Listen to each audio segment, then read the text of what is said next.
శత్రువు నీకు అడ్డుకట్ట కడుతున్నాడు, ఆనకట్ట కడుతున్నాడు.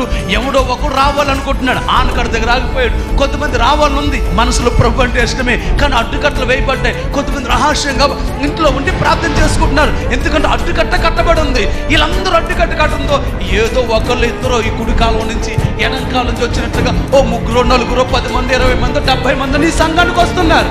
కానీ రేపు ఈ అడ్డుకట్టల నిండా ఆ వచ్చిన ప్రజలందరూ వచ్చేసి నిండిపోతూ ఉంటారు.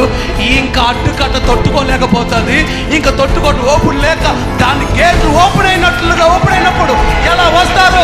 విస్తారంగా రేపు మన మందిరాలకు ప్రజలు రాబోతున్నారు.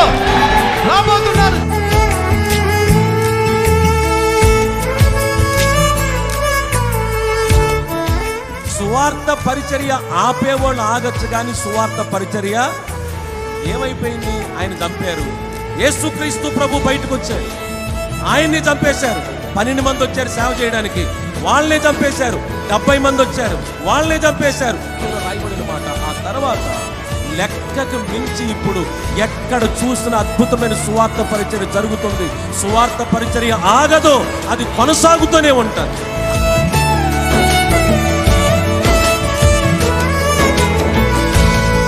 దేవుని రాకడ అతి సమీపంగా ఉంది. నేను వస్తాను ఈ లోకానికి అని చెప్పాడు, వచ్చాడు. నేను రక్తం కారుస్తానని చెప్పాడు, కార్చాడు. నేను మరణిస్తానని చెప్పాడు, మరణించాడు. నేను సమాధి చేయబడతానని చెప్పాడు, సమాధి చేయబడ్డాడు. నేను 3వ దినాన మరలా తిరిగి లేస్తానని చెప్పాడు, తిరిగి లేచాడు. ఆయన వెళ్తానని చెప్పాడు, పరలోకల గృహాన్ని సిద్ధపరుస్తున్నాడు. మరలా తిరిగి వస్తానని చెప్పాడు, ఆయన మరలా రాబోతున్నాడు.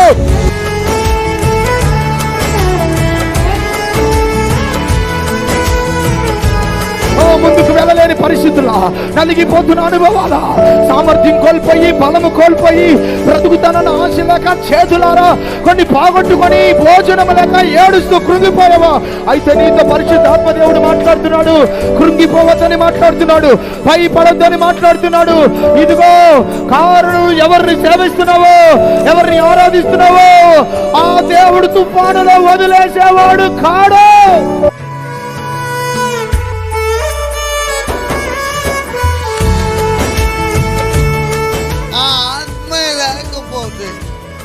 ఆత్మ క్రీడకపోతే ఈ భూమి నిరాకారంగా శూన్యముగా ఉన్నప్పుడు ఆ ఆత్మ జలముల మీద అలాంటిదంట.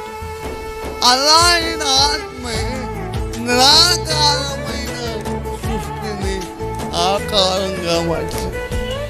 ఏ ఆత్మ అయితే నిరాకారమైన దాన్ని ఆకారంగా మార్చిందో అదే ఆత్మ నిరాకారమైన నీ స్థితిలో ఉన్న నీ జీవితాన్ని ఒక ఆకారంలో తేవడానికి దేవుడు